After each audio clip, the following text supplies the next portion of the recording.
This week, California crossed a line most drivers didn't even know existed. Gas stations aren't just raising prices or putting up card-only signs, some are shutting down permanently. Pumps begged, lights off, tanks decommissioned. And once you understand the reason, you'll realize why this isn't a local inconvenience, it's a structural warning about how California fuels itself, and why the state is drifting toward a point of no return. Because here's the part people miss. When a gas station disappears, the problem isn't only where you fill up, it's what it signals. It signals a fuel system under stress, with less redundancy, fewer access points, and less tolerance for disruption.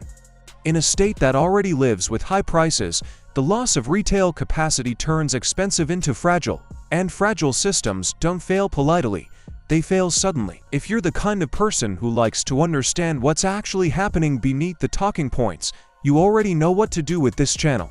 People who follow the mechanics policy, infrastructure, incentives don't stay casual for long. And before we go further, I want one number from you in the comments. What are you paying per gallon right now, and what city are you in? Not because it's a gotcha, because that number is the most honest political poll in America. Now let's talk about what's driving these closures, because it's not just the economy, and it's not a single villain. It's something more uncomfortable, a compliance deadline colliding with thin margins, shrinking fuel volumes, and an increasingly isolated supply system. And when those forces converge, the weak links snap first. In this case, the weak links are often smaller stations, especially in rural areas, older neighborhoods, and places where owners don't have easy access to millions in capital. Here's the key policy trigger most people don't know about. California has a compliance requirement tied to underground storage tanks, and if certain older single-walled underground tank systems aren't permanently closed by December 31, 2025, they become out of compliance and cannot legally operate. That's not a rumor. It's posted directly by the California State Water Resources Control Board. So when you see a station shut down out of nowhere, what you may be seeing is the end of a clock that's been ticking for years. And once the clock runs out, the station can't just stay open a little longer. Non-compliance can bring daily penalties and enforcement pressure that make operating impossible for a small owner. Now pause and think about what that means in real-world terms. Operating tanks isn't like swapping a cash register. It can mean major excavation, environmental work, and permitting. For many owners, it's a six-figure to seven-figure decision, sometimes more depending on site conditions. And if you're running on pennies per gallon, you don't absorb that kind of investment with optimism. You either raise capital, sell, or close. And here comes the pattern nobody wants to say out loud. The places most likely to lose gas stations are the places where people can least afford to drive farther or pay more. That's how supply fragility becomes a quality of life issue, not just an energy issue. When fuel access shrinks, the inconvenience isn't distributed equally. It lands hardest on working communities, long commutes, small businesses, and anyone living outside the wealthiest urban cores. Now, to understand why this is happening at scale, you have to zoom out.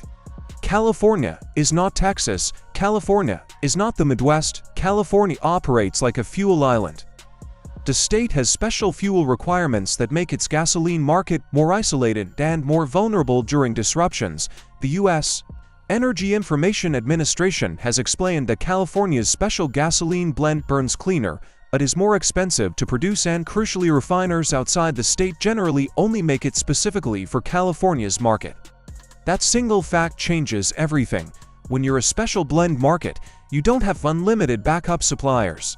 When something goes wrong, you can't just pull any generic gasoline from anywhere and expect the system to balance overnight. That means less flexibility, longer recovery time, and higher price volatility. Not because someone is evil, because the system is engineered that way. And it gets worse when you combine retail closures with refinery uncertainty.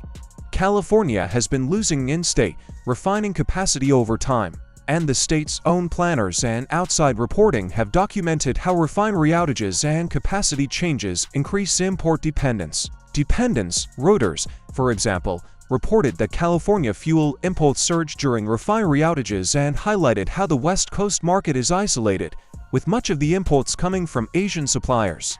This is where the point of no return becomes real. Refineries don't come back easily once they shut down. And gas stations don't magically reappear once tanks are decommissioned and sites are repurposed. A permanent closure is exactly what it sounds like, a piece of physical infrastructure leaving your daily life.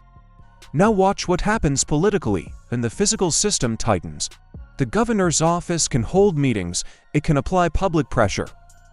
It can call for investigations, it can demand accountability. But none of that creates a single gallon of gasoline. None of that builds a new compliant tank system. None of that adds redundancy back into a shrinking network. And that's the quiet limit of executive power in blue state governance. You can control rules, but you can't speech your way around infrastructure. Fuel is not a narrative, it's logistics. Here's a question that should make you sit up. If California is confident about its energy transition, why does it look so panicked whenever supply tightens? Because the transition timeline and the real-world dependency timeline are not the same thing. Millions of Californians still rely on gasoline every day. EV adoption can rise and still leave a massive gasoline demand base for years. During that period, gasoline infrastructure has to remain reliable. If you shrink supply faster than demand falls, you don't get a smooth transition, you get volatility. And volatility is political poison because it feels like randomness to the public. You can do everything right, work, budget, plan, and then the pump punches your wallet anyway. When wholesale prices swing quickly, owners are forced into a choice: raise prices immediately and risk losing volume, or sell at a loss and hope it stabilizes before cash flow collapses. In high volatility environments, small operators lose that gamble. They close permanently. Now you're seeing the second-order effects. Fewer stations means longer lines at the remaining ones. It means less competition. It means certain areas become fuel deserts, especially late at night or in rural corridors. And that's how policy compliance story becomes a public frustration story. Here's another pattern interrupt. When access shrinks, price doesn't just rise, it becomes easier to manipulate without anyone needing to collude. Scarcity does the work. Less supply, steady demand, fewer options, the market becomes naturally tighter. So when politicians talk about gouging without explaining the structural constraints, it can feel satisfying, but it can also miss the real mechanism. Oversight matters, but enforcement doesn't replace capacity. And if you create an environment where operating is riskier and investment is harder, you can actually accelerate the shrinkage. That's not ideology, that's incentives. Now, I want to bring this into focus with one deadline again, because the timing matters. The State Water Board's requirement is blunt: single-walled underground storage tank systems not permanently closed by December 31, 2025 are out of compliance and cannot be operated. That means the pressure isn't easing, it's intensifying. If you're a station owner who hasn't operated, you're staring at a wall. And when enough owners hit the wall at the same time, closures stop being isolated. They become a trend. And if you think this stays inside California, think again.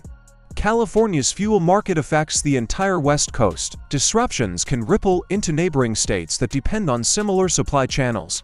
When California tightens, the region feels it. And nationally, California is often treated as a preview how policy ambition collides with physical constraints. Now here's the most uncomfortable part of the story, and it's where the title really earns itself. Leaders can act shocked, but these outcomes were not unknowable. A compliance deadline is not a surprise, a specialized fuel blend is not a surprise. The fragility created by reduced redundancy is not a surprise. The only surprise is how long the political system can pretend it can manage physics with messaging.